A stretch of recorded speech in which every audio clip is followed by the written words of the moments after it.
Hello viewers, அன்றைக்கி புதினா எடுத்தோம்ல, எடுத்ததுக்கப்புறம் என்ன செஞ்சுன்னு தெரில, அப்படியே ஃபுல்லாக என்ன செஞ்சிச்சு, காஞ்சி போச்சு. நான் அன்றைக்கி எடுத்ததில் மேலே விட 4 இலையை விட்டுட்டு கிள்ளி ஒரு டம்ளரில் போட்டு வச்சுருந்தேன்.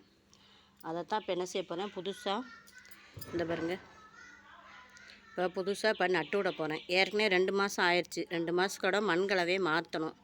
ஏன்னா உள்ளே நிறைய வேர் பேச்சுன்னா அடுத்தாப்பில் புதினா முளைக்காது. அதனால் இப்போ எடுத்துட்டு அதை புதுசு அந்த மண் வேறு மண் எடுத்து வச்சுருக்கேன்.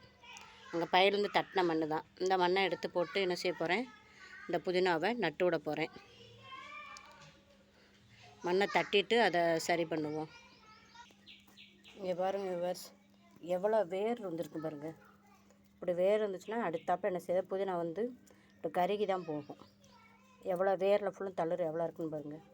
இதை எடுத்து நட்டு விட்டாலும் என்ன செஞ்சிடும், புதினா வந்துடும் நமக்கு. இப்படி 1-2 மாதத்தோட எடுத்துகிட்டு என்ன செய்யணும், திருப்பி மண்கலவை போட்டு திருப்பி புதுசாக நடணும். இப்போ தரையிலனாக்கும் அது வாட்டில் அப்படியே போய்கிட்டே இருக்கணும். இதில் தானே வச்சுருக்கோம் டப்பாவில். அதனால் வேரோட இடம் முடியாமல் என்ன செய்யும், அப்படியே கருகி போயிடும். அதுதான் இப்போ என்ன செய்ய போகிறோம், மாற்ற போகிறோம் நம்ம. இங்கே பாருங்கள் விவர்ஸ், அந்த மண்ணை தட்டி எல்லாத்தையும் தனியாக எடுத்து போட்டேன். இந்த பாருங்க, இந்த வேரில் இருக்கிறதெல்லாம் எடுத்து வச்சுருக்கேன். இதை ஊனி விட்டாலும் என்ன செஞ்சிடும், திருப்பி முளைச்சிரும். அதையும் ஒரு இதில் ஊனிக்கலாம். ஏற்கனவே கொஞ்சம் புதினா தளிர் வச்சுருந்தோம்னா அதையும் ஊனிக்கிடலாம். இது கூட இந்த மண்ணில் என்ன செய்யணும், கொஞ்சம் மண்புழு உரம் போட்டுக்கிடுவோம்.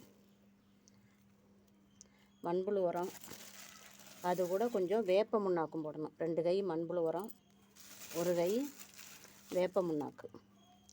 இதையும் போட்டு வச்சிட்டோம்னா அடுத்தாப்பில் பூச்சி தாக்குதலே இருக்காது. செடி நல்லா சிறப்பாக வரும். இதை கலந்து என்ன செஞ்சிடுவோம், நம்ம டப்பாவில் வச்சுட்டு புதினாவை ஊனி விட்டுருவோம். இது பாருங்கள் விவர்ஸ், நேற்று என்ன செஞ்சேன், வெங்காயத்தோல் எடுத்து கொஞ்சம் காய போட்டு வச்சுருந்தேன். இதை நம்ம அடியில் என்ன செய்ய, ஓட்டைகளுக்கு அடைக்கிறதுக்கு பதிலாக தேங்காய் நார் போடுவோம்ல, அதுக்கு பதில் என்ன செய்யலாம், கொஞ்சம் வெங்காயத்தோலை போட்டுக்கலாம்.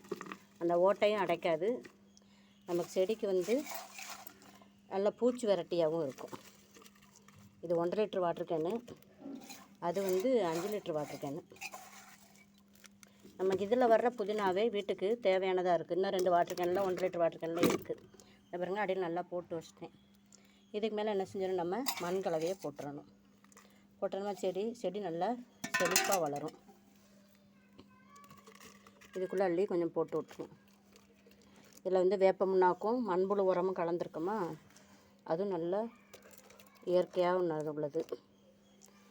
அதேமாரி இதுலேயும் அதேமாதிரி போட்டுருவோம். அந்த ஓட்டை ஹோல்ஸ் என்ன செய்யாது, அடைக்காது. நல்லா தண்ணி வந்து அப்படியே வெளியேறிடும்.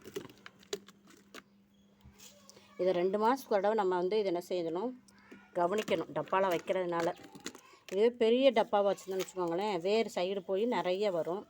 நம்ம சின்ன டப்பாவில் தானே வைக்கிறோம், அதனால் இப்படி தான் இருக்கும். நான் எடுத்துகிட்டு அடுத்து மண்ணெல்லாம் போட்டுட்டு இது பண்ணுறேன், காமிக்கேன். இங்கே பாருங்கள் விவர்ஸ், இந்த இலையோடு இருந்ததெல்லாம் இதில் நட்டிருக்கேன். அந்த வேரெல்லாம் இதில் நட்டு விட்ருக்கேன். ரெண்டுமே என்ன செஞ்சிடும், ஒன்று போல் நல்லா என்ன செஞ்சிடும், நமக்கு வளர்ந்து வந்துடும். நம்ம ஈஸியான முறையில் என்ன செஞ்சிடலாம், வீட்டிலே புதினா வளர்த்துக்கலாம். எவ்வளோ சூப்பராக வச்சாச்சு பாருங்கள். ஆனால் இன்னும் 2 மாதத்துக்கு வரவே என்ன செஞ்சிடும், மண்கலவே நம்ம மாற்றி வைக்கணும். டப்பாவில் வச்சுருக்கனால. இதே பெரிய டப்பானா கூட அப்படியே விட்டுடலாம், மேலே கட் பண்ணிக்கிட்டே வரலாம். இதில் வந்து என்ன செஞ்சிடும், வாடி அப்படியே கருகிரும். அதனால் நீங்கள் அதை பார்த்துக்கோங்க.